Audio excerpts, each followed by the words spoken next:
Welcome to this tutorial on how to fly this drone. In just 14 easy steps you can take amazing aerial photography just like this.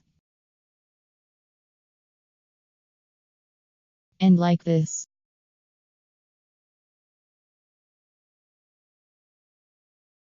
And this amazing one here, wow.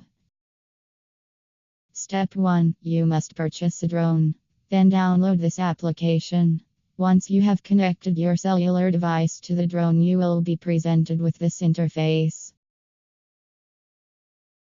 Step 5. You are now ready to begin flying your drone. Firstly, make sure you are in a wide open area where no one can be injured by your dangerous aircraft.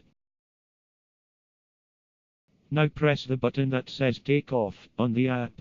This step is very important because if you don't press the Take Off button, the drone will not fly. Then the drone will do this.